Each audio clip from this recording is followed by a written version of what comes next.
Bugün bizim ilk dərsimizdir. İlk dərsimizdə nədən danışacağıq?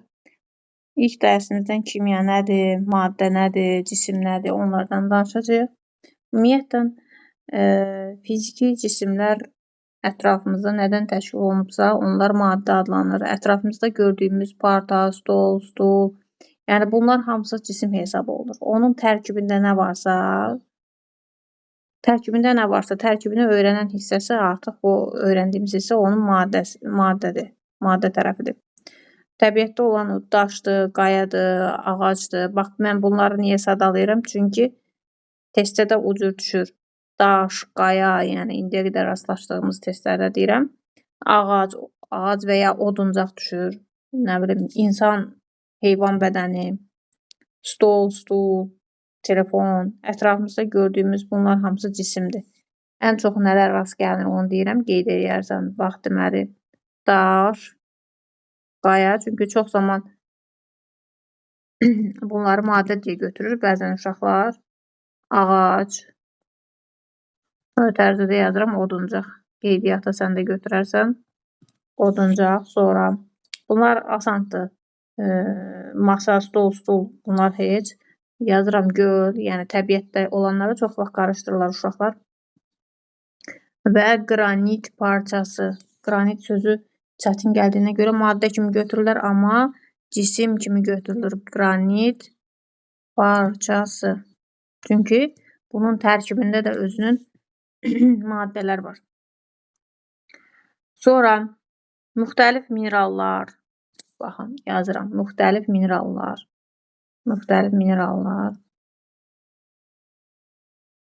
Sonra dağ süxurları.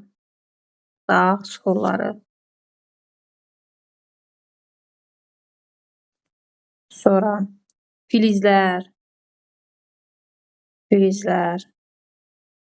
Plastik kütlələr.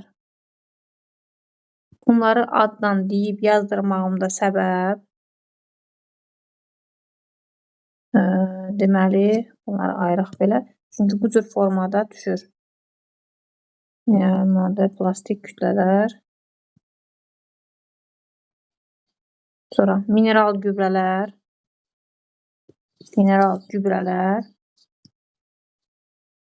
Dərmanlar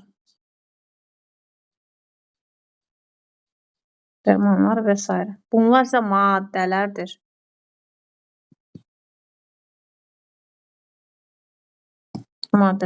Fikir ver. Bax, daş, qaya, ağac, oduncaq, göl, qranit parçası. Gör necə çaşdırıcıdır. Bunlar cisim hesab olunur. Amma müxtəlif minerallar, dağ süxurları, filizlər. Dağ sözü burada var. Dağdan daşı oxşadırlar. Dağ süxurları sözünə görə. Götürürlər bunu da maddə kimi. Bax, bunlar cisim götürülür. Cisim. Bunlar isə maddə. Fərqini deyirəm. Dağ süxurları sırf elə kimyəvi birləşmələrdir ki, onlardan gətirib sənayedə istifadə edirlər. Dağ süxurunun tərkibində pirit var. Pirit konkret kimyəvi formulu var.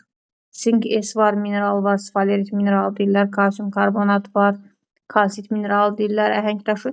Yəni ki, dağ süxurlarının içərisində süxuru belə götürüb aparıb, məsələn, sənayedə ondan nəsə ala bilirlər. Amma daşı götürüb aparıb sənayedə heç nə ala bilmirlər, ya da ki, qayanı. Yəni, onu apardın, içindən heç nə götürsün, daşı aparsın, sənayedə istehsal etsin, hər hansı bir içərisindən maddə götürsün, olmur. Amma dağ süxurlarından sırf süxur kimi götürülür, neçə faiz çıxımla onun içərisindən lazım olan maddələr yavaş-yavaş götürülür. Yəni, bunların sırf tərkibi maddədir. Maddə deyəndə aşağıdakılar nəzərdə tutulur, cisim deyəndə yuxarıdakılar. Başqalar var ha, cisim, ətrafımızda parta, stol, stul, bunlar asandır. Yəni, bilərsən ki, o maddə deyil də. Qapı, nə bilim, divan, kreslo, bunlar asandır. Yəni, bunlar deməyəcək ki, götürüb ki, maddədir. Amma əsas qarışdırılan hissələri dedim. Yəqin ki, başa düşdüm bunları. Sonra misdir, kükürtdür, məsələn, natrium xlorid, benzol, anilin, mənim kimyəvi maddə adı çəkilir. Hətta bunlar konkret biləsən ki, maddədir. Kimyəvi maddə sən adı çəkilir də. Məsələn, mis deyir elementdir, natrium deyir elementdir, oksigen elementidir. Və bilirsən ki, bu element deyirsə, olacaq maddə. Əsas bu maddədən cismi qarışdırmamaqdır. İndi keçdik xassəyə. Maddədə bir problemimiz yoxdur ki, başa düşdünmü maddə nədir, cisim nədir? Bəli, başa düşdüm. İndi keçdik xassəyə. Hər bir insanın özünün xasiyyəti olduğu kimi, məsələn, deyirlər ki, filan kəsin xasiyyəti belədir, nə bilim, qaşqabaqlıdır, söz demək olmur, bir filan kəsin xasiyyəti küçəyəndir, nə bilim, ağlayandır. Hərənin bir xasiyyəti olur da. Bunlarda da kimyəvi maddələrdə də xassə anlayışı var. Xassə. Maddələri bir-birinə fərqləndirən və onların oxşarlığını müəyyən edən əlamətlərə deməli xassə deyilir. Xassə deyilir. Xassələr iki cür olur. Fiziki xassə, kimyəvi xassə. Fiziki xassə, kimyəvi xassə. Fiziki xassə odur ki, onun kimyəvi bir çevrilmə baş vermədən olan bir xassədir. Fiziki halı dəyişir. Yəni, burada konkret olaraq bilməmiz gerəkən bir şeylər var ki, bunlar fiziki xassələrdir. Orada kimyəvi çevrilmə zat heç nə baş vermir. Rəngi, iyi, dadı, sıxlığı, ərimə, qaynama temperaturu. Bunlar kitabda var. Hansı vəsaitlərdən istifadə edə bilərsən, onu da deyərəm. PDF-lər də var artıq. Bilmirəm, sənin əlində hansı var? Əlində varsa, ondan istifadə edə bilərik. Yoxdursa, indi deyərəm, Günel Əliyevin kitabı var, ondan da ala bilərsən, Güvən nəşriyyatından da ala bilərsən. Ataram. Məndə Günel Əliyevin qırmızı üstü kitabı var. Əla. Əla. Oradan oxuyarsan elə. Əla. Oradan oxuyarsan. Hə, yəni ki, orada yazılıb konkret olaraq fiziki xassələr hansılardır? Aqreqat halı, rəngi, iyi, dadı, sıxlığı, ərimə qaynama temperaturu, həll olması, istilik elektrik keçirmə qabiliyyəti. Bunlar hamısı fiziki xassə hesab olunur. Məsələn, götürdün evdə deyək ki, pesok, şəkər tozu da. Konkret olaraq baxan kimi deyə bilirsən ki, fiziki xassələri hansılardır? Deyirsən ki, rəngi ağdır, suda həll olma qabiliyyəti var. Ondan sonra dadı necədir? Şirin dadı var. Amma istilik elektrik keçirmə qabiliyyəti, ərimə qaynama temperaturu, sıxlığı haqqında müəyyən aparatların köməyi ilə təyin edib demək mümkündür. Biz onu deyə bilmirik. Duz götürək. Duzu yenə elə. Rəngin deyirsən ağdır, suda dadı şordur, suda həll olma qabiliyyəti var. Amma sıxlığıdır, ərimə qaynama temperaturudur. Bunlar haqqında biz deyə bilmirik.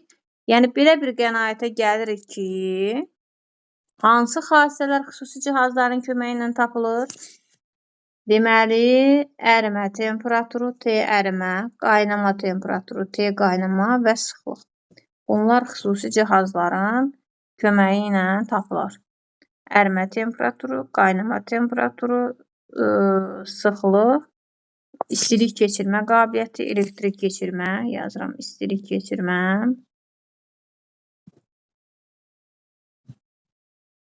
elektrik keçirmə,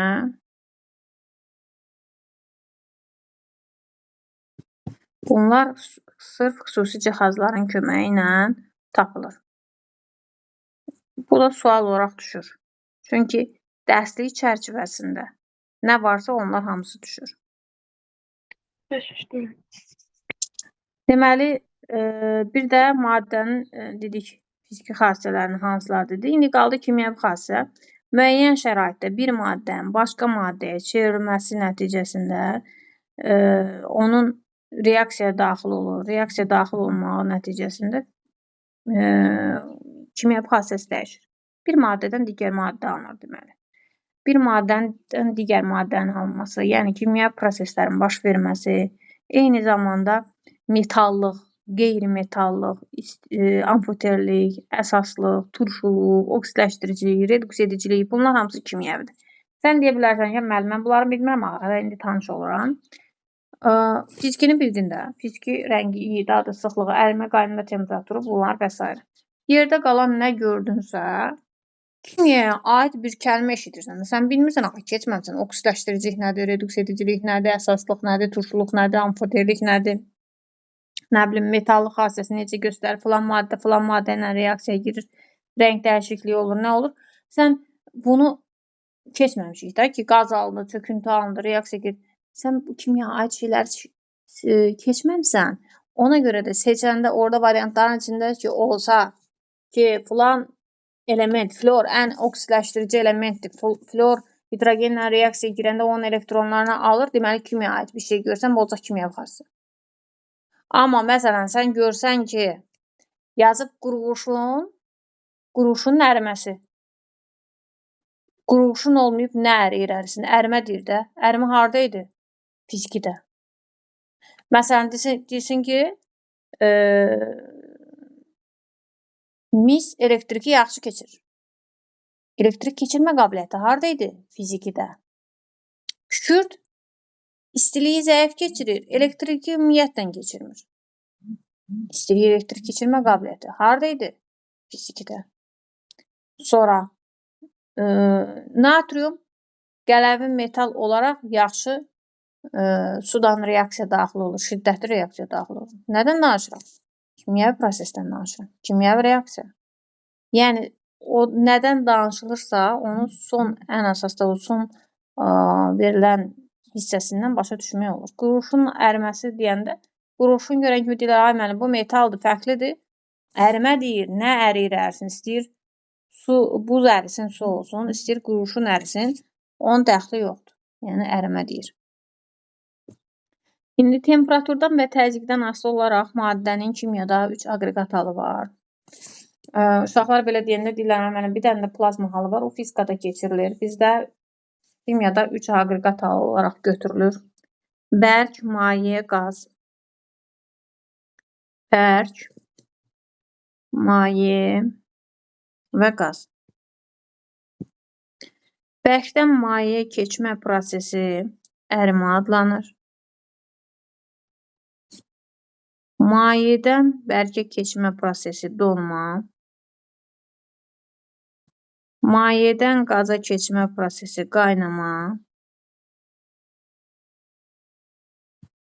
Qazdan maye keçmə prosesi isə kondensləşmə adlanır.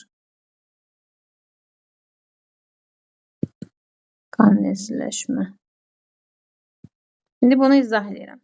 Bərkdən maye keçəndə, məsələn, buzdur, çıxartdıq otaq temperaturunda başlayacaq əriməyə. Bu olacaq ərimə, çətin bir şey yoxdur.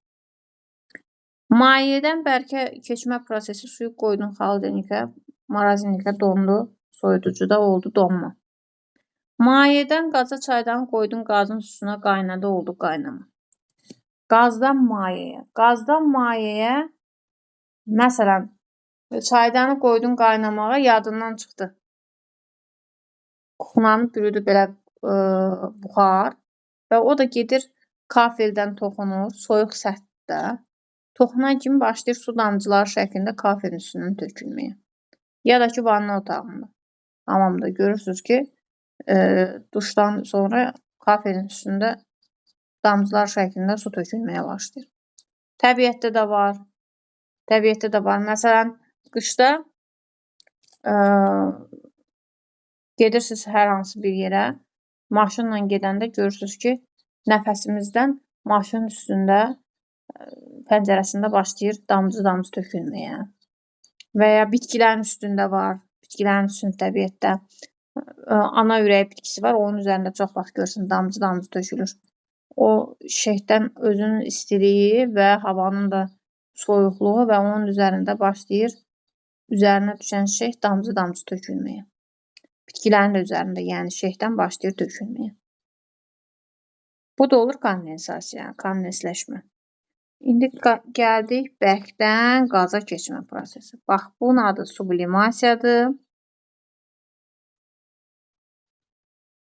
Qazdan bərkə bu olacaq desublimasiya.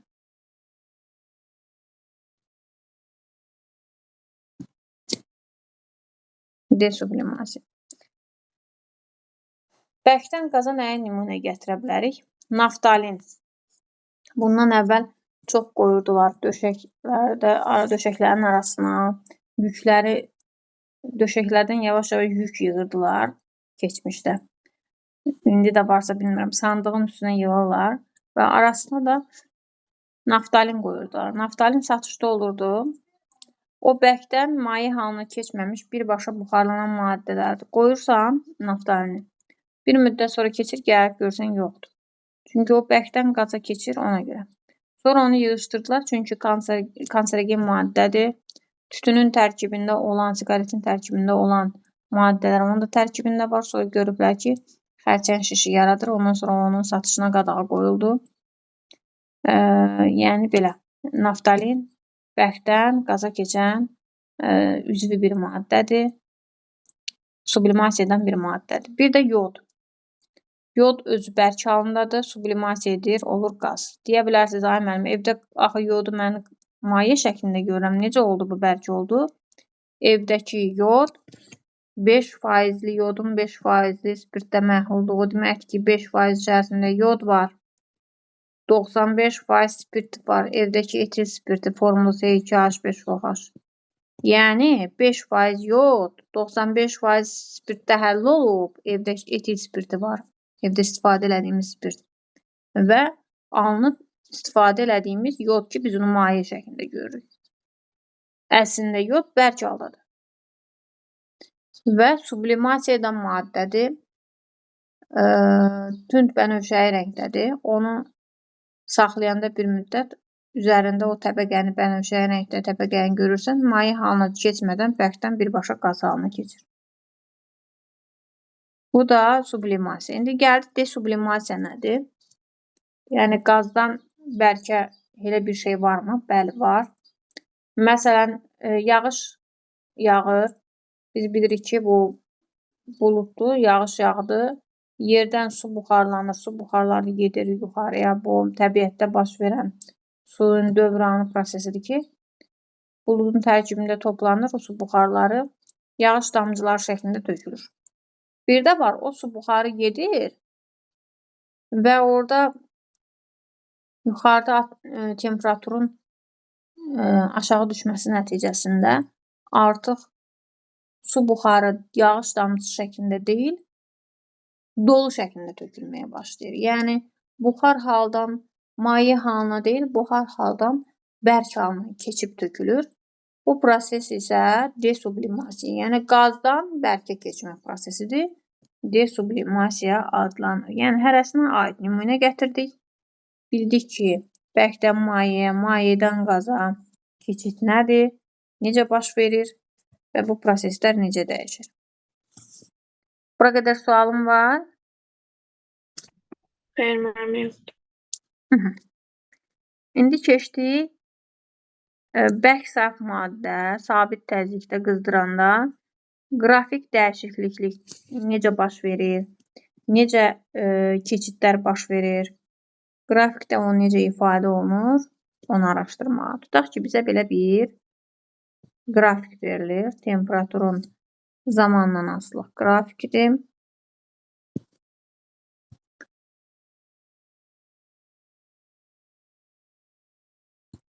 Və nömrələmə qeyd olunub. 1, 2, 3, 4, 5 belə bir nömrələr qeyd olunub.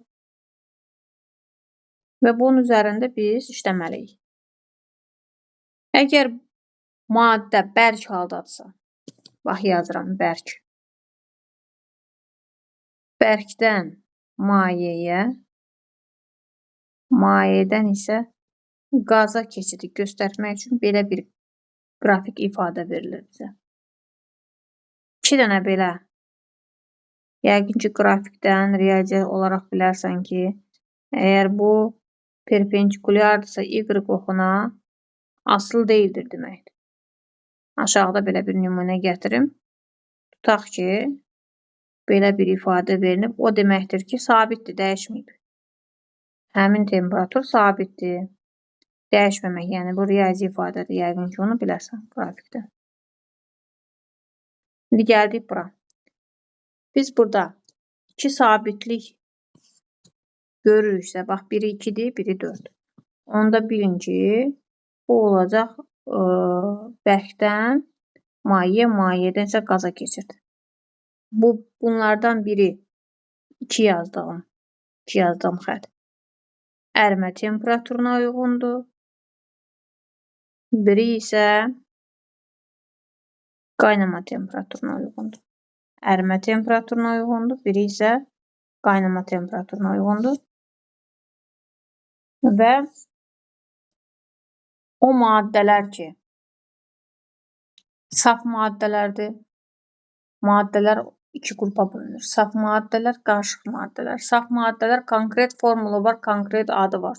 Hava amma qarışıqdır. Məsələn, bir neçə qazın qarışığıdır, dəniz suyu qarışıqdır, neçə maddə var orada. Artıq onun qrafiki bu cür ifadə oluna bilməz. Saf maddə, indi qrafikləri izah edəndən sonra ayrıca safı və qarışığı bölüb deyəcəm. Yəni, saf maddələrin qrafiki bu cür formada göstərir. Sabit ərimə və sabit qaynama temperaturuna malik olan maddələrdir.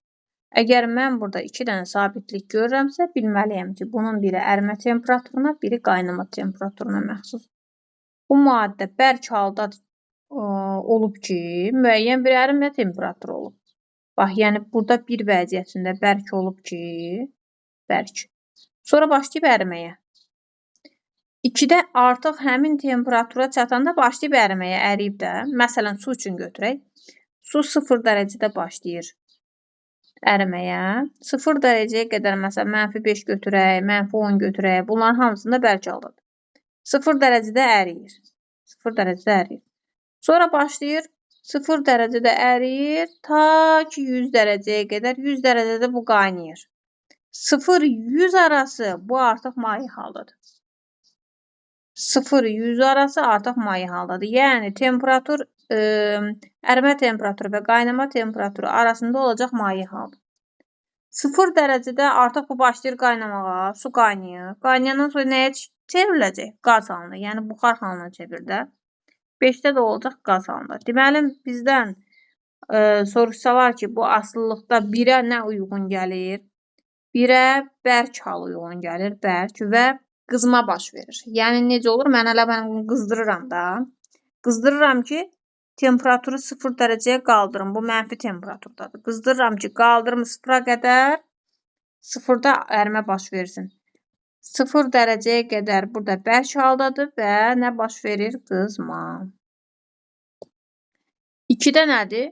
2-də artıq ərimə temperaturuna məxsusdur. Yəni, bu artıq T ərimədir və burada bərk də mayenin qarşılığıdır. Bərk maye. Yəni, bu necə olur? Tutaq ki, qışda mənfi temperatur oldu, başlayır sırçıralar yaranır, nə bilim, qar olur, hər tərəf buz bağlayır. Temperatur çıxan kimi o dəqiqə hər yer su olmur ki, hələ o əriyənə qədər bərk halda olur. Yarısı su olur, yarısı bərk olur. Yəni, artıq bu ərimə temperaturuna çatanda 0 dərəcədə o dəqiqə maye olmur. Bərk də mayenin qarşılığı olur həmin hissədə. Artıq 0-ı keçəndən sonra 3 hissədə olacaq nə? Maye. Yenə də qızma baş verir. Niyə? Axı, mən bunu qızdırıram ki, gedim çatım 100 dərəcəyə. 100-dən də sonra buxarlansın. Artıq 4 yazdığım halda isə bunun qaynama temperaturudur. Və burada da maye ilə qazın qarşı olur. Çaydanı mən qaynadanda, çaydan qaynamağa başlayır. O dəqiqə hamısı buxar halına çevrilmir ki. Hələ çaydanın ürəyindən başlayır o buxar çıxmağa, içərisində də su qalır, qaynar su. Yəni, həmin o 100 dərəcəyə çatanda maye ilə qazın qarşılığı olur. Artıq ondan yuxarıda 5-ci halda olur qaz halında. Qaz halında. Bunlar baş verir. Məsələn, özümüzdən yazaq, bir dənə qrafik çəkək. Özümüzdən yazaq. Bura qoyuram 5 dərəcə.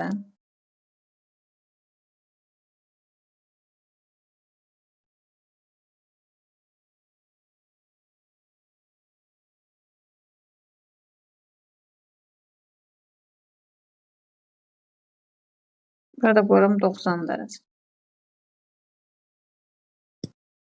Bu hər hansı bir maddədir. Bilmirəm. Hər bir maddənin özünün individual olaraq sabit ərimə və qaynama temperaturu var saf maddələrin. Onsuz da bu sabitlik qrafiki görürsünüzsə, bilməlisiniz ki, bu saf maddədən söhbət gedir. Qarışıq yoxdur. Hə, sual belədir. Deyilir ki, -2 dərəcədə aqreqat halını müəyyən edin.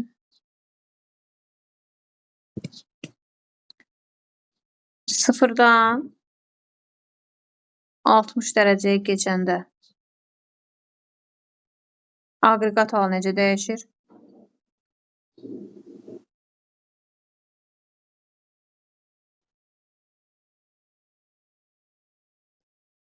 Dəyişir. Çox yazdım.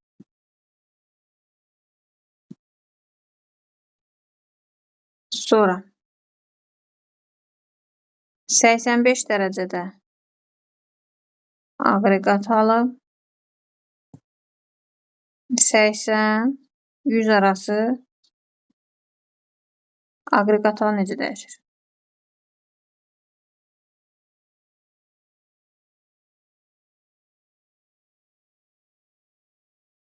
İndi bunu tapaq. Zəhmət olmasa. -2 dərəcədə aqreqat halı nədir bunun? Buz, bərk.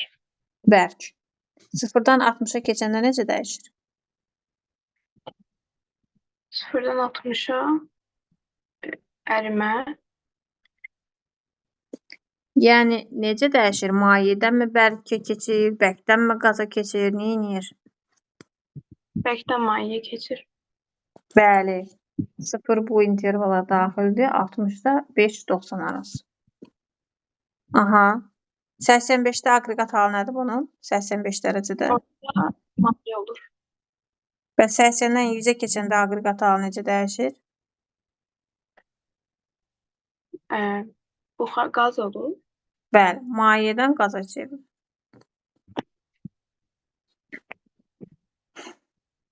Belə.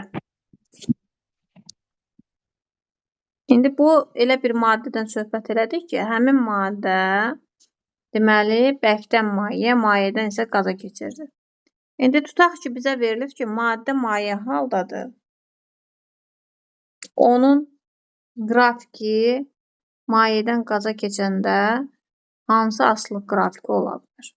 Yəni, onda biz bu qrafikin axı bərkdən mayəyə demir, bərkdən maye, mayədən qaz istəmir. Ancaq mayədən qaza istəyir. Bizə onda yuxarı hissəsi lazım. Yəni, deməyim ondadır ki, onda 2 sabitlik yox. Əgər maddə maye haldadırsa, onda 1 sabitlik olacaq. Yəni, bu maddə mayedir. Bir dənə sabit bunun qaynama temperaturu olacaq. Çevriləcək nəyə? Qaza. Çox qaz olacaq. Qaza çevriləcək. Burada da məsələn özümüzdən nümunə gətirə bilərik. Tutaq ki, bura qoymuşuq 20, bura qoymuşuq 90.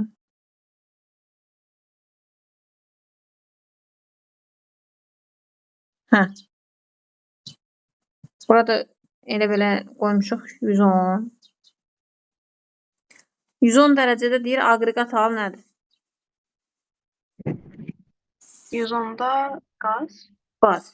Görürsən, sabitlik deyil. Yəni, bu 110-u göstərməyi səni çaşdırmasın ki, burada sabitlik var, bəlkə bunun ərimə temperaturu olar, qaynama temperaturu olar, nə olar? Bir dənə sabitlik varsa, deməli, bu maddə mayədən qaza çevrilib və bunun ərimə temperaturu, daha doğrusu qaynama temperaturu 90-a bərabərdir. Mayədən qaza çevrilib və bu temperaturda qaynayıb, ondan aşağıda, yəni 20 dərəcədə bu maye haldadır. 90-da qaynayıb artıq 110-da olacaq qaz halında. Yəni, bir dənə də göstərə bilər, onda artıq bilin ki, bu onun qaynama temperaturuna məxsus olacaq. İndi gəldik sıxlıq anlayışına. Sabit şəraitdə, ümumiyyətlə sıxlıq üçün hansı ifadə var, fizikadan yəqin keçmisiniz. Sabit şəraitdə maddənin kütləsi və həcmi bir-biri ilə düz mütənasib olduğuna görə onların nisbətdə sabit qalır. və M bərabərdir rho V ifadəsinə görə rho da buradan tapırıq M bölək V. Deməli, maddənin kütləsi və həcmi sabit şəraitdə bir-birindən düz mütənasibdir. Ona görə də onların nisbəti sabit qalır. Bu nə demək istəyirəm? Məsələn, versə ki, kütləsi bunun 10-dur, həcmi də 2 kub metr. 10 qram 2 kub metr böləcəm 5. Tutaq ki, nisbəti eyni qalacaq da.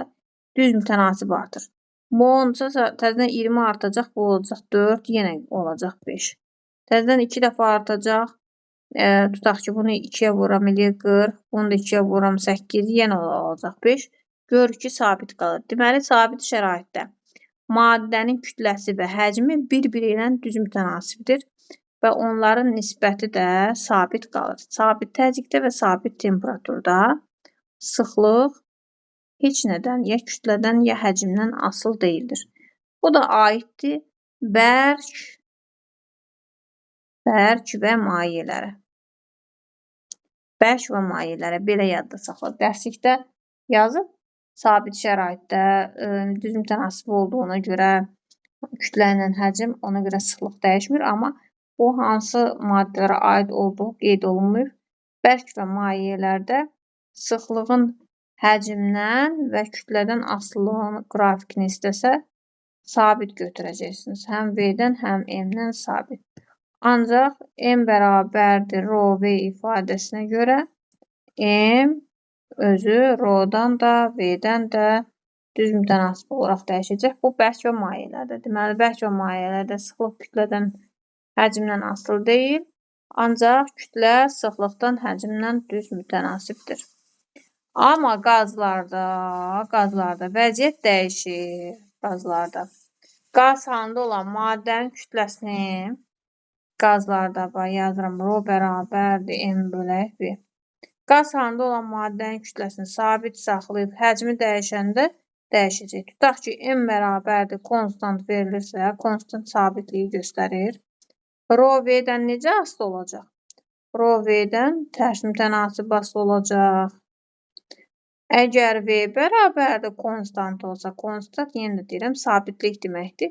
Yəni, V-ni sabit saxlasaq, onda sıxlıq kütlədən düz mütənasib olacaq. Buna M bərabərdir konstant olur. Konstant. Burada isə V bərabərdir konstant olur. Yəni, sıxlıqdan yadda saxlamalı ən əsas məqam ondan ibarətdir ki, bərklərdə və mayelərdə sıxlıq kütlədən, həcmdən asılı deyil. Çünki onlar düz mütənasib olaraq dəyişir. Sabit şəraitdə, sabit təzyiq və temperaturda düz mütənasib olaraq dəyişir, asılı deyil, amma kütlə düz mütənasibdir. Kütlə qazlarda, bərklərdə və mayelərdə həcmdən, sıxlıqdan düz mütənasibdir, sıxlıq asılı deyil.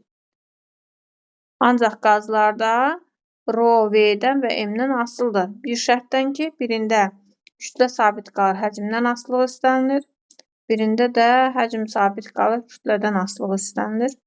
Bu cür formada göstərilir. İndi gəldik, maddələr nədən təşkil olunub? Maddələr bildiyimiz kimi cisim maddələrdən təşkil olunub, maddə isə molekullardan təşkil olunub.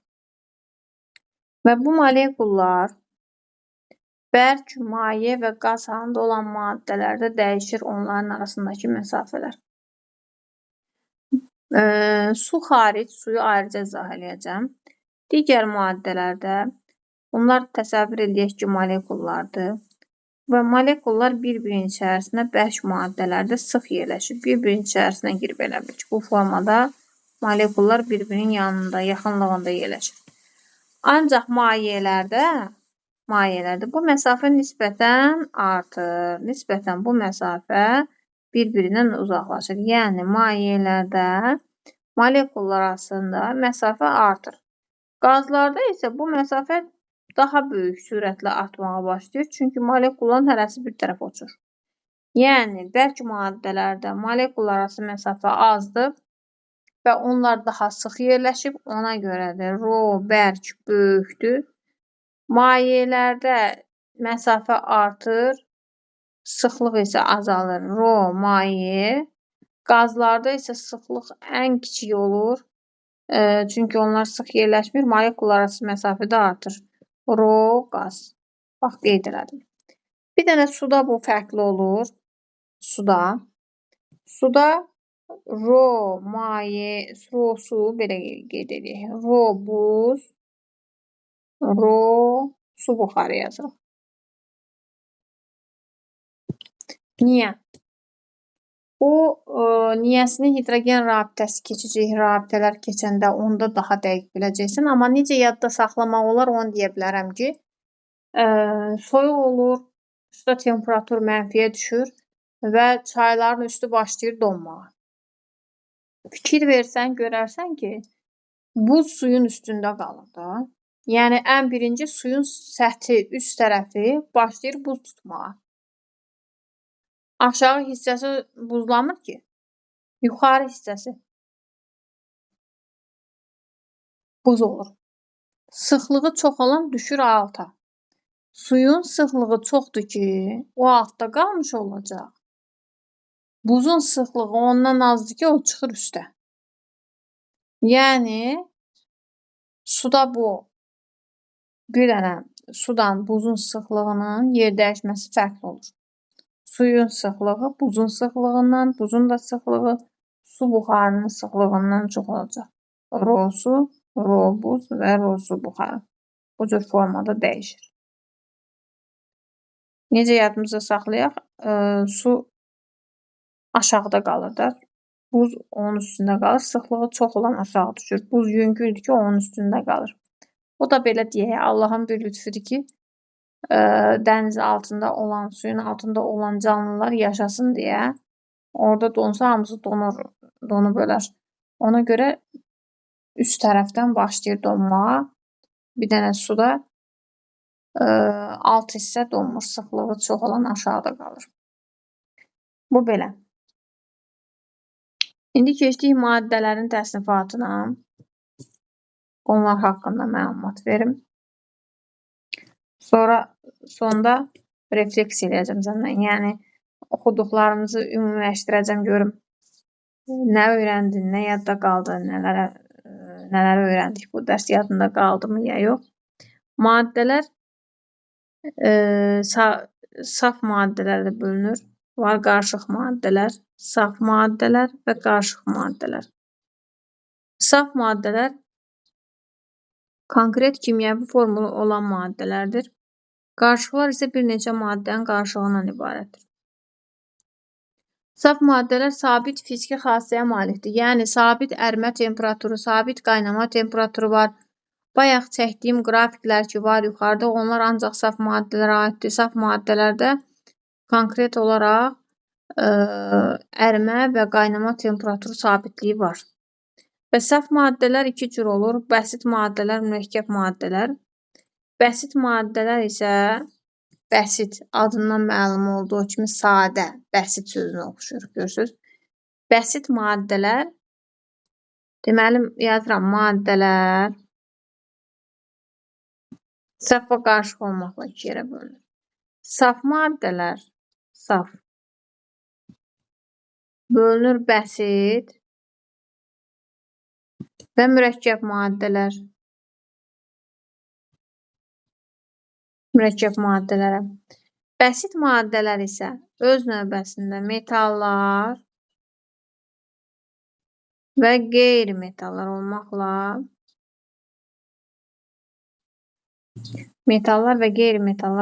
iki qrupa bölünür. Mürəkkəb maddələr də üzvü və qeyri-üzvü olmaqla iki qrupa bölünür. İndi metallar hansılardır, qeyri-metallar hansılardır? Hələ ki, elementləri əzbərləmədiyimizə görə və anlayışımız olmadığına görə metallar haqqında onu deyə bilərəm ki, metallar heç vaxt indeksi olmur. İndeks nədir? Aşağısı. Ümumiyyətlə, elementlərin aşağısında yazılan ədədlər H2 məsələn, bax bu indeks hesab olunur. Qarşısında dayanan ədəd isə onun əmsalı hesab olunur.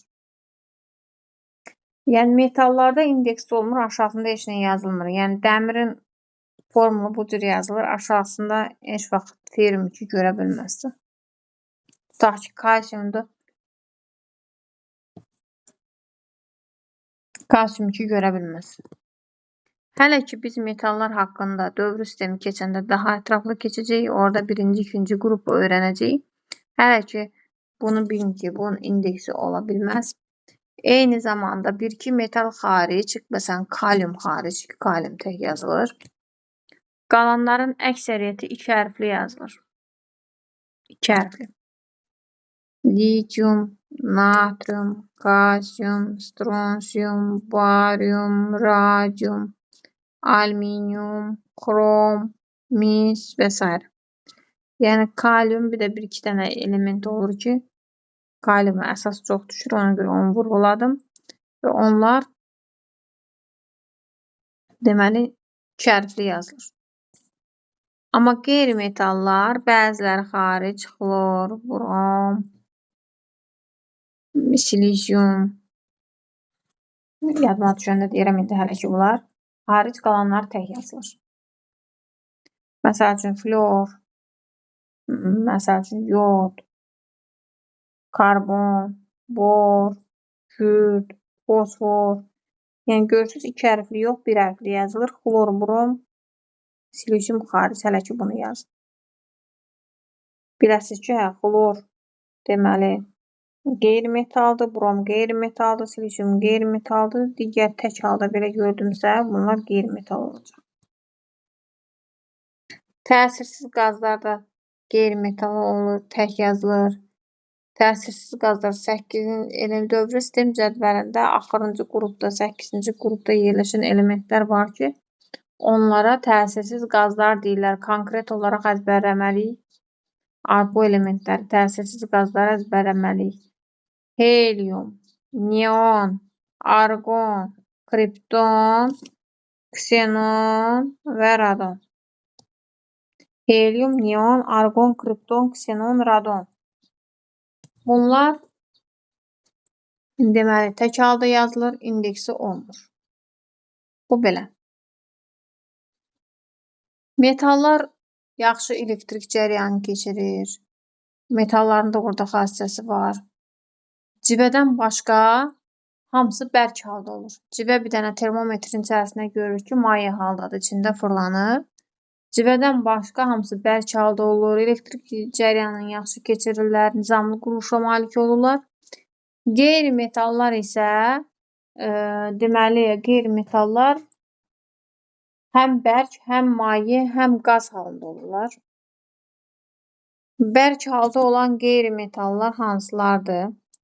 Karbon, bor, buraya yazıram.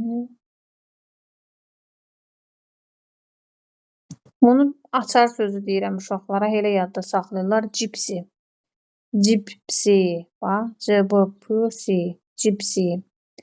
Bunlar bərk halda olan qeyri-metallardır, tək yazılır. Fosforun 3 forması var, şəkil dəyişməsi. Yəni, alotropik şəkil dəyişməni keçəcəm. Bu dərs çatdırsam, bu dərs olmasa gələn dərs. Bu 3 cür formada olur. Qırmızı, qara, bir də ağ fosfor olur. Qırmızı fosfor tək P yazılır, qara fosfor P yazılır. Ağ fosfor P4 şəklində yazılır. Bu artıq ağ fosfor tək yazılmır da. Mən tək yazılanlar deyirəm. Kükürt var, plastik kükürt. Tək yazılır. Bir də var kristallik. S8 yazılır. Mən artıq bunu nəzərdə tutmuram, bunu nəzərdə tutmuram. Amma qalanları hamısı tək halda yazılan, bərk halda olan qeyri-metallardır. Dediyim kimi, qeyri-metallarda bərk, metallar ancaq bərk olur civədən başqa, qeyri-metallar bərk, maye, qaz. Bərkləri dedim, bunlardır. Cipsi, C, B, P, S, C hansılardır? Və bunlar tək halda yazılır. Bir də P4, S8 də bərkdir, amma bunlar çox atomludur da. Aşağısında görürsünüz 4 dənə, 8 dənə atom yazılır. Maye halında olan bircə bromdur. Qırmızı bənövşəyi rəngdə mayedir. Qırmızı bənövşəyi mayedir. Yerdə qalan nə görürsə hamısı qazdır. Flor 2, xlor 2, məsələn H2, N2, O3, O2 və s. O dəqiqə uşaqlar sual verir. Ay müəllim, bəs xlor deyib satırlar. Xlor axı maye haldadır görürük. Deyirəm, o xlor deyil. Xlor orada satılan hipoklorit turşusudur. Xloru sudan keçirəndə H-xlor alınır içərisində, ya əhəngdən alınır, ağardıcı əhəngdən. Yəni onun içərisində hipoklorit turşusunun alınması və onun hipoklorit turşusu zəifdir, tez parçalanır, atomar oksigen əmələ gəlir, atomar oksigen hesabına parçalara və düşdüyü hər bir yerə ağardıcı təsir göstərir. Yəni orada tək xlor yox, xlorun orada birləşməsi gedir. Xlor özü qaz halında olan bir maddədir. Deməli, saf maddələri böldük. Bəsit və mürəkkəb maddələr. Hələ ki, bəsitdən danışırıq. Bəsit maddələr, metallar, qeyri-metallar. Metallar yaxşı istilik, elektrik keçirmə qabiliyyətinə malikdir. Döyülüb yaslanma xassəsinə malikdir. Yəni, forma vermək mümkündür onlara. Və əsasən hələ ki, necə seçəcəyik? Hələ ki, tək-tək yazıb, tutaq yazıb belə yod, nə bilim, barium, kalsium, stronsium. Mənə deyir ki, metal seç. Metallar kaliumdan başqa hələ ki biz 2 hərfliləri götürəcəyik. Qeyri-metallar da hələ ki biz elementlərdən təmiz tanış olmadığımıza görə dövr sistemi keçəndə öyrənəcəyik. Hələ ki bir hərfli gördüklərimizdə qeyri-metal götürəcəyik. Xlor, brom, silisium xaric. Bax bunlar xaric. Qeyri-metallar da dedim ki həm bərk, həm maye, həm qaz halında olur. Bərk halda olanlar cipsiyə daxil olan elementlərdir. Karbon, bor, fosfor, kükürt, silisium. Bunlardır. Və maye halda olan bir dənə bromdur. Yerdə qalanları isə istəyir təsirsiz qazlar olsun, istəyir aşağıda yazılan flor, xlor, H2, N2, O2, O3 və s. Bunlar da qaz halında olan maddələrdir. Bu belə. İndi metaldan qeyri-metallar döyülüb yaslanma xassəsinə malik deyil. Vuran kimi əzilir, dağılır, tökülür. Məsələn, götürək bir dəmir vedrə, bir dənə də plastik vedrə. Dəmir vedrə sən əlindən düşən kimi təzədən formasını itirsə də gətirib çəkişdən zaddan vurursan, əvvəlki formasına qaytarırsan. Amma plastik vedrə, plastik vanna ki qırıldı, dağıldı, sən onu istəsən də əvvəlki vəziyyətinə qaytara bilmirsən. Artıq parçalanır, əzilir, tökülür, gedir. Məsələn, metal bir nibzinka deyək, dəmirdən hazırlanıb. Onu istənilən formada özün əyirsən, formasını dəyişib düzəldə bilirsən. Amma duz qeyri-metaldır. Duzun tərkibindəki qeyri-metallardır. Sən onu böyük bir kristalını götürüb bıçaqdan vursan, neynəsən, görəcəksən ki, dağıldı, töküldü, getdi. Əvvəlki formasına qaytarmaq mümkün deyil. Bu da oldu qeyri-üzvü maddə, qeyri-metallar. İndi gəldik, maddələr üzvü və qeyri-üzvü olmaqla mürəkkəb maddələr 2 qrupa bölünür. Qeyri-üzvü maddələrin özlərinin də sinifləri var. Oksidlər, əsaslar, turşular, duzlar. Oksidlər, əsaslar, turşular, duzlar. Mürəkkəb maddələr adından məlum olduğu üçün bir neçə elementin birləşməsidir. Məsələn, kalsium oksid ola bilər, natrium oksid ola bilər, H2SO4 ola bilər, sonra natrium HSO4 ola bilər və s. Gördüyümüz kimi bir neçə elementin birləşməsindən əmələ gəlib mürəkkəb maddələr. İndi oksidlərdən danışıram. Oksid nədir? Oksidi gələn növbəti dərslərimizdə biz inşallah gələcəkdə hər birini ayrı-ayrı təsnif edib öyrənəcəyik. Hələ ki, nədir onu demək istəyirəm. Oksid tərkibində biri oksigen olmaqla 2 elementdən ibarət olan birləşmədir. Elə məsələn, kalsium oksid bura daxildir, natrium oksid bura daxildir. Biri oksigendir, biri başqa element. İstir metal olsun, istir qeyri-metal.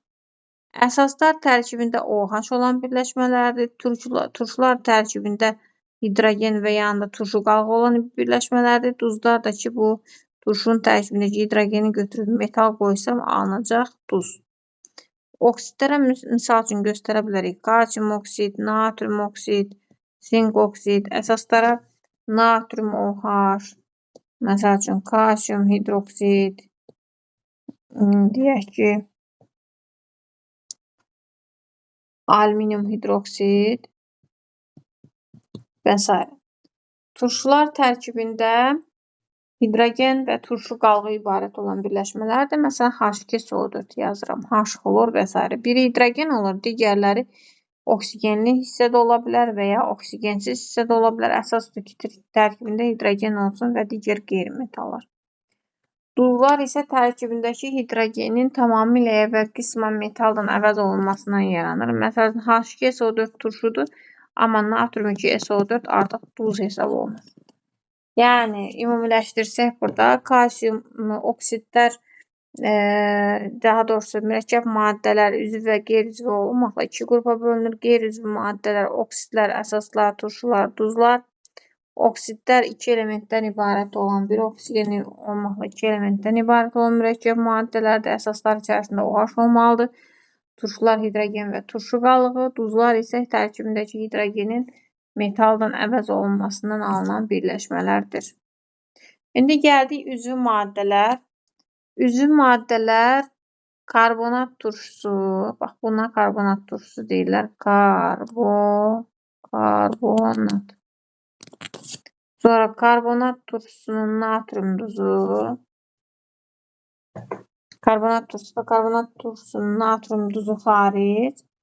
Tərkibində hidrogen, karbon, eyni zamanda hidrogen, karbon, oksigen, hərdən bir azot olan üzvü maddələrdir. Məsələn, deyirəm, üzvü maddənin tərkibində ya karbon, hidrogen olmalıdır. Məsələn, CH4, C2H6, C3H8 və s.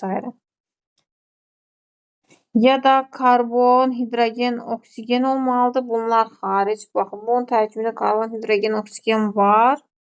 Yazıram xaric. Ancaq bu qeyri-üzvü birləşmədir, çünki turşulara aiddir.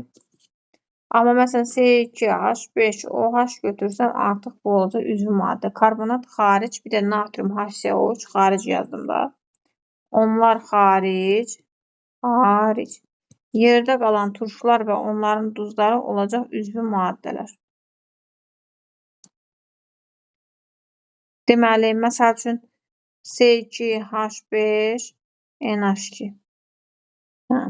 Bu da alkil amindir. Bu da hesab olunur. Tərkibində azot var, hidrogen var, karbon var. Bu da üzvü maddə hesab olunur. Bu belə. İndi gəl ümumiləşdirək görək nə öyrəndik. Bunları qarışıqları hələ keçmirəm. Qarışıqların növləri var, onların ayrılma üsulları var. Kimyəvi birləşmədən onların fərqi var. Onları bir də allotropiya. Onları qaldı gələn dəfəyə. Çünki hamısını bir dəfə etsəm, qarışdırarsan. İndi biz nədən danışdıq? İndi biz danışdıq maddə nədir, cisim nədir və hansılar cismə, hansılar maddələrə aiddir. Dediyim kimi daşdır, qayadır, ağac, göl, qranit parçası bunlar bu formada düşə bilər. Bunlar aiddir cisimlərə.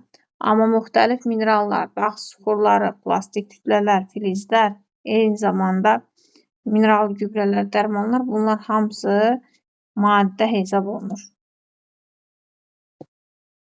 Yaxşı, hansı xasə nə idi? Maddələrin bir-birinə oxşarlığını və fərqliliyini müəyyən edən əlamətlərə xassələr deyilir və xassələr iki qrupa bölünürdü. Fiziki xassə, kimyəvi xassə. Fiziki xassə rəngi, iyi, dadı, sıxlığı, ərimə, qaynama temperaturu, kimyəvi xassə isə elektrik keçirmə qabiliyyəti, əsaslığı, turşuluğu, sonra metallıq, qeyri-metallıq və s. Sonra aqreqat halının keçidini öyrəndik. Bərkdən maye, mayədən qaza nə idi? Bütün bunlar orada qeyd olunub. Məncə, burada da bir problem yoxdur. Bunlara aid də nümunələr vermişdik. İndi qaldı sıxlıq. Sıxlıq dedik bərk və mayelərdə kütlədən və həcmdən asılı deyildir, amma kütlə həcmdən və sıxlıqdan asılı olacaq. Bu bərk və mayelərdə düz mütənasib olaraq dəyişdiyinə görə asılı deyildir. Amma qazlarda deməli, qazlarda onu deyə bilərik ki, kütləni sabit saxlayanda həcmlə tərs mütənasib, həcmi sabit saxlayanda isə kütlə ilə düz mütənasib olaraq dəyişir. İndi qaldı sıxlığın müqayisəsi. Bərk maddələrin sıxlığı mayelərdən, mayələrin sıxlığı isə qaz halında olan maddələrdən çoxdur. Çünki bərk maddələrdə gördüyümüz kimi maddə molekulları bir-birinə sıx yerləşib, mayelərdə məsafə var. Qazlarda isə bu məsafə daha böyükdür və bu məsafənin dəyişkənliyi göstərilir, amma sıxlıq isə bərk maddələrdə, mayelərdə isə qazlardan çoxdur. Bir dənə su xaric. Suda da gözümüzün qabağına nə gəlir? Su buxarı, daha doğrusu su qışda donan vaxtı suyun səthi buzdan örtülür, alt hissəsində isə su qalır. Deməli, suyun sıxlığı buzun sıxlığından çoxdur ki, o alta düşüb. Sıxlığı çox olan ağır olur, alt hissəyə düşür. Bir dənə suda bu fərqlilik gözlənilir. İndi maddələrə keçdik. Maddələr həm saf, həm də qarışıq olmaqla iki qrupa bölünür. Saf maddələr sabit fiziki xassəyə malikdir, yəni sabit ərimə və qaynama temperaturuna malikdir. Və saf maddələr iki qrupa bölünürdü. Bəstli maddələr, mürəkkəb maddələr. Bəstli maddələr də öz növbəsində bölünür metallar, qeyri-metallar. Deməli, metallar əsasən iki hərfli yazılır, kalium xaric. Hələ ki biz dedik, öyrənənə kimi belə yadımıza saxlayacağıq. Metallar yaxşı istilik elektrik keçirmə qabiliyyətinə malik olur. Döyülüb yastılanma xassəsinə malik olur. Civədən başqa civə maye halında olan metaldır. Qeyri-metallar isə bərk maye və qaz halında olur. Bərk halında olan qeyri-metalları aşağıda qeyd eləmişəm. Cipsiyə daxil olan elementlərdir. Karbon, bərk, fosfor, gür, silisium, fosfor, qırmızı, qara fosfor və ağ fosfor P4 kimi yazılır. Kristallik kükürt və plastik kükürt S, kristallik kükürt isə S8 kimi yazılır. Yəni, bu cipsiyə daxil olan elementlər ki, gördük, bunlar bərk halındadır. Qaz halında olan başqa təsirsiz qazlardır. Helium, neon, argon, kripton, ksenon, radon. Bunlar qaz halında olan maddələrdir. İndi gəldik üzvü maddələrə. Üzvü maddələr də karbonat turşusu və karbonat turşusunun natrium duzu, natrium hidrokarbonat xaric. Qalanları harda karbondan, hidrogendən ibarət olan birləşmə gördüksə, biz bilirik ki, bu artıq üzvü maddədir. Karbon, hidrogen, oksigen də ola bilər. Karbon, hidrogen, azot, ola bilər tərkibində. Əsas odur ki, yəni karbonat hidrogendən ibarət olan birləşmə olsun. Yəni oksigen də ola bilər, azot da ola bilər. Bax, bunlar yuxarıda göstərdiklərim xaric. Sonra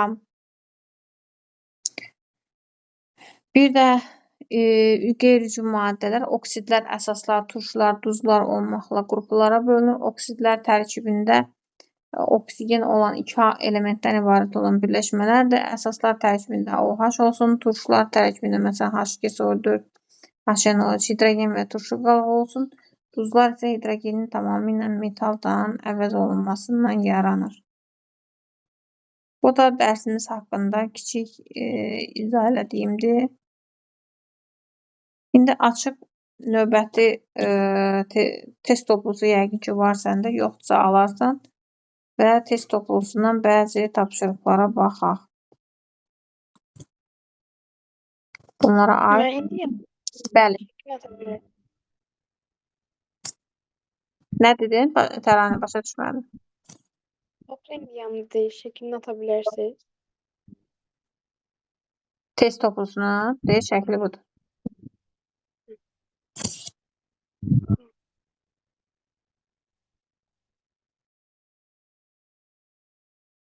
Məsələn, indi biz hələ maddələr qarışıqları keçməmişik. Bir də allotropiya zat hələ keçmədik də. Yəni, informasiya çox oldu deyə böldüm, keçdim. Gələn ilimizdə var, yayda da hissə keçəcəm hamısını. Ona görə də istəyərdim ki, Seçmələr verim, oradan işləyəsən. Məsələn, 4, 4-ü işləyə bilərik. 4-ü izah edirəm. Birini mən edeyim, sən birini işləyərsən. Hansı kimyəvi işarə bəsit maddəni göstərir? Burada neon olacaq cavab. Niyə yazılan? İndi əzbərləyəndə görəcəksən. Helium, neon, argon, kripton, ksenon, radon. Bax, bunlar indekssiz yazılır. Bunların heç vaxt aşağısında indeks olmur metallar kimi. Çünki bunlar təsirsiz qazlar da heç bir kimyəvi reaksiya daxil olmurlar. Əslində bunların reaksiyaları var, ali məktəbdə keçirilir. Yəni orta məktəbdə yoxdur. Onlar müəyyən şəraitdə daxil olurlar, amma orta məktəbdə bu keçirilmir. Bunlar təsirsiz qazlar kimi götürülür, reaksiya girmir kimi götürürük. Yəni bu necə ki kimyəvi elementin işarəsi nədir? Dövrü sistemdə necə yazılır? Dövrü sistem cədvəli var da, yəqin ki ondan tanışsan. Dövrü sistem cədvəlində necə yazılırsa, yəni demək istəyir ki, dövrü sistem cədvəlində necə yazılırsa, o cür formada da bəsit halda da mövcuddur. Yəni sadə şəkildə o cür formada yayılıb. Bunlar təsirsiz qazlardır ki, bunlar necə dövrü sistemdə işarəsi göstərilir, yazılır, o cür formada da yayılıb. Amma brom işarəsi brom kimi yazılır dövrü sistem cədvəlində, amma yayılanda brom 2 indeksi var. HH2, xlor 2, azot N2. Oksigen həm O2 var, həm O3 var, amma tək həm yazılışı ilə bəsit halda mövcudluq forması eyni olanlar qazlar deyəndə təsirsiz qazları götürəcəyik. Məsələn, 7-yə 8, 6-ya 7-yə bax gör eləyə bilirsən. 6-nı oxu. Bəsit maddəni göstərin. Eyni elementdən ibarət olan maddəni seçirik.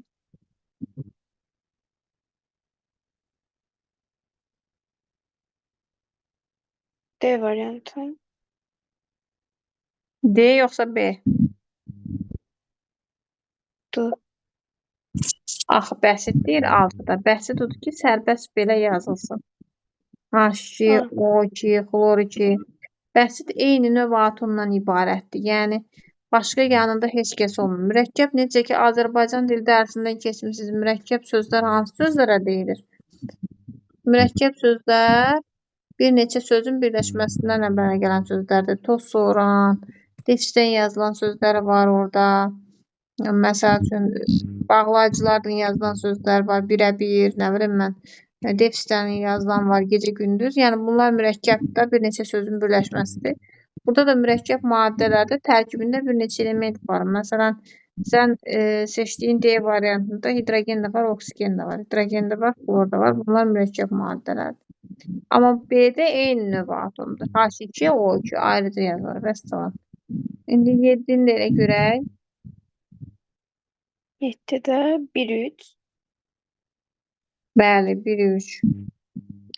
Bir də deyim, təsirsiz qazın digər adı nəcib qaz da deyirlər. Nəcib qaz, təsirsiz qaz.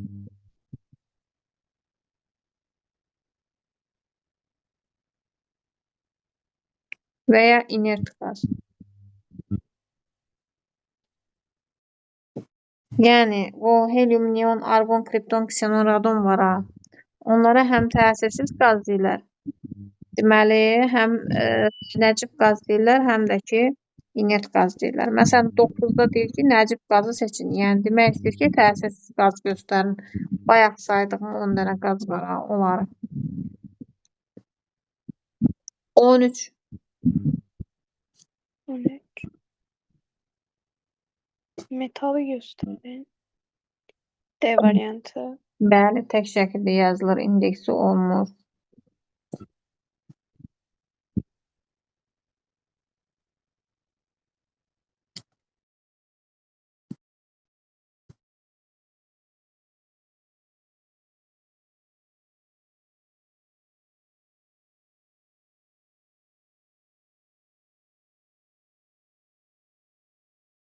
İyirmi doqquz.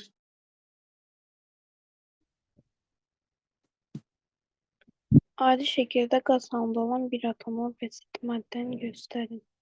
Bir atomlu, yəni içərisində bir dənə olsun da indeksi olmasın.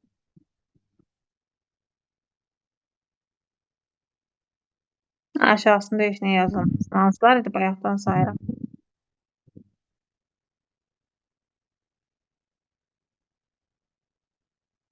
Oksigenlə kalium. Yox. Təsirsiz qazlar. Helium, neon, argon, kripton, ksenon, radon bunlar bir atomdur. İndeksləri yoxdur. Oksigen O2 yazılır axı. Niyə indeksi yoxdur? Hı, Kaliumdakı E var. bərkəldir metalda. E variant.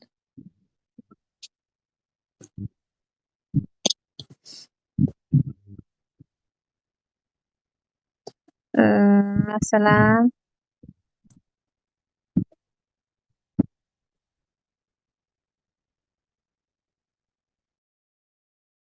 buradan hələ yox. Çünki mən sənə gərək seçmə verim. Sən 64-ə bax görüm. Nə görürsən də baxanda? Nə hadisəsinə oxşuyur?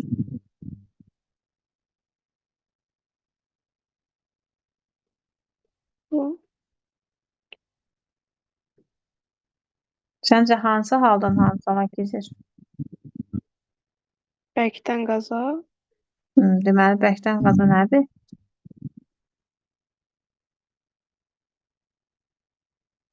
Sublimasiya, Bərkdən. sublimasiya, sublimasiya. 63. Qeyri-metalların xarakterik fiziki xassəsinə aiddir. Elektrik keçirməni.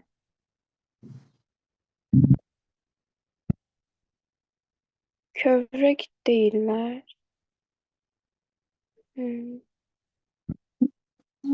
Elektrik keçirmirlər. Doğrudur.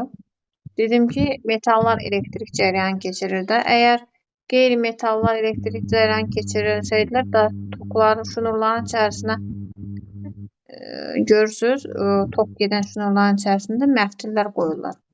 İçərisində məftil olur da. Metaldan ibarət nazik tellər olur.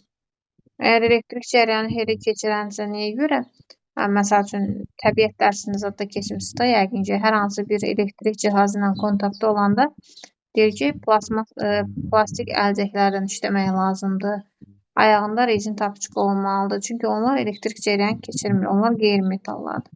Metallar isə elektrik cərəyanı keçirirlər. Bu da deyir, uyğun fiziki hadisələr üçün qeyri-metallar elektrik cərəyanı keçirmirlər və onlar kövrəkdirlər. İndi 65-66 tipliləri başa salmaq istəyirəm sənə. Bayaqlarım qrafikdə göstərdik. Əsasən güvənin kitabında və hədəfin kitabında qrafik tipli suallar soruşulur. Qəbulda hər iki tipli düşə bilər. Yəni, ona görə də mən test toplusunda çox bu cədvəl şəklində var, amma qəbulda hər iki tipli düşə bilir deyə hər ikisini dedim. İndi 10-dan deyir 60-a keçəndə temperatur intervalında aqreqat halı necə dəyişir? Bunu necə dəyişmir, yəni bu aqreqat halı dəyişmir, biz onu tapmalıyıq. Bunu necə müəyyənləşdiririk? Bax, ərimə temperaturu müsbət 40 qoyulub, qaynama temperaturu da müsbət 152. Mən bu temperaturları onların arasına yazıram. 10 40-dan aşağıda buraya yazıram. 60 da ki 40-dan 152 arasıdır, buraya yazıram. 40-dan aşağıda 40-da əriməyə başlayır. Deməli, 40-dan aşağıda hansı aqreqat halındadır bu maddə? Bərk. Bəli. 40-dan 152 arasında deməli, hansı aqreqat halında olacaq? Maddə. Maye. Maye. Deməli, 10 dərəcədən 60 dərəcəyə keçəndə maddə aqreqat halını dəyişdimi? Bəli. Dəyişdi, bəli. Bunu da dəyişdi. Mənə deyir, dəyişmir. Bizə dəyişmir lazımdır. Ona görə qabağına minus qoyuram. 2 birim. İndi ikinciyə baxıram. 10 dərəcə 5-dən 230-un arasında yerləşir. Buraya yazıram. 60 dərəcə də 5-dən 230-un arasında yerləşir. Görürəm, hər ikisi 5-dən 230 arasında yerləşir. Müsbət 5-də bu əriyir. 230-da qaynayır. Əriyəndən sonra olub maye halında. Yəni, həm 10 dərəcədə, həm 60 dərəcədə bu maye halındadır.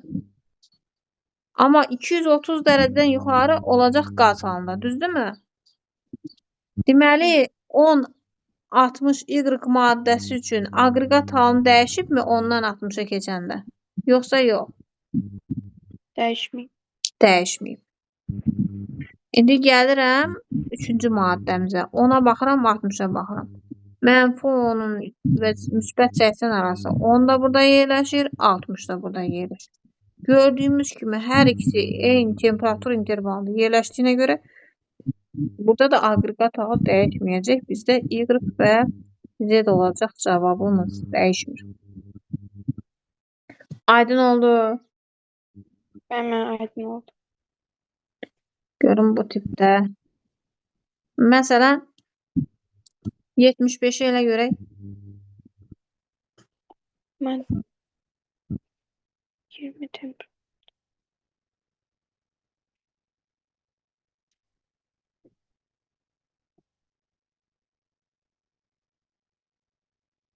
Deməli, birincisində 0-la 100-ün arasına yazacağıq 20-ni. 0-da bərk olur. 20-də maye olur. 100-dən yuxarıda qaynamalı olur. Bəli, deməli Y-də hansı aqreqat halında, X-də hansı aqreqat halında oldu? X maddəsində 20 dərəcə. Maye. Maye. Buraya yazıram maye. Mən Müsbət 20-ni hara qoyarıq? Hansı tərəfə qoyarıq? Mənfi ondan sonra. Deməli, müsbət 20 buradadırsa, deməli, bu müsbət 20-də Y hansı aqreqat halında olacaq? bərk. Niyə bərk? Burada artıq qaynamağa başlayırıq. Qaynama temperaturudur -10. -10-dan sonra, yəni demək, fikirləşməyin ki, ay balam, bu -10 bu necə qaynaya bilər? Hər bir maddənin özünün individual sərbəst şəkildə ərimə qaynama temperaturu var.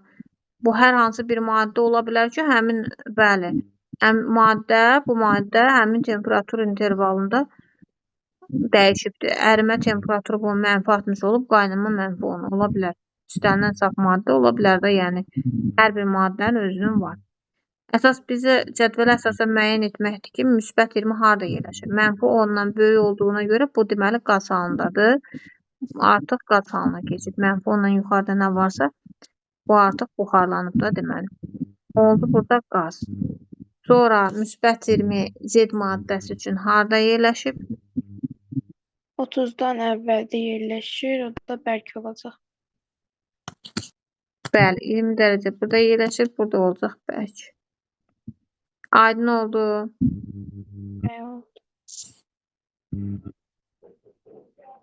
77. Eyni maddənin aqreqatı.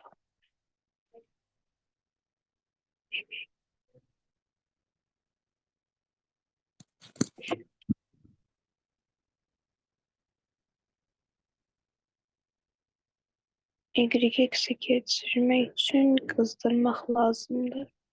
Əsas bizə orada Z-in molar həcmi ən böyükdür sözü bizə kömək edəcək. Həcmi böyük olan hansı olar? Ən böyük həcmə malik olan, böyük bir sahəni tutan hansı aqreqat halı olar? Maye. Niyə? Molekullar arasında ən böyük məsafə olan hansı olur? Hərəsi bir tərəfə uçur. Qaz halında olan maddə. Bəli. Sıxlığı kiçik olur, qaz halında olan maddə. Həcmi isə böyük olur da. Həcmlə sıxlıq təsbit tənasibdir. Həm düsturdan görürük, rho bərabərdir M bölü V düsturundan. Kütləni sabit saxlasaq, rhodan V təşmin tənasibdir. Eyni zamanda da biz görürük ki, bəli, evdə də görürük ki, çaydan qaynayanda buxar molekullar arası bir tərəfə uçur. Ən böyük həcmə malik olan qaz halında olan maddədir. Deməli, Z olacaq qaz. Z qazdırsa ya A-dır, ya B-dir cavabımız. İndi biz onu müəyyənləşdirməliyik. Y-ı X-ə çevirmək üçün qızdırmaq lazımdır. Yəni, Y nədir, X nədir? Bərkdir, X maye. Bəli, bəli. Çətin olmadı testdə? Olmadı. 81. Hələ ki seçmə verirəm, çünki hamısını keçməmişik, bölmüşəm də ona görə. X və Y müəyyən edir. Su madde. Asal cisim. Oksigen madde. B variantı değil. Bəli.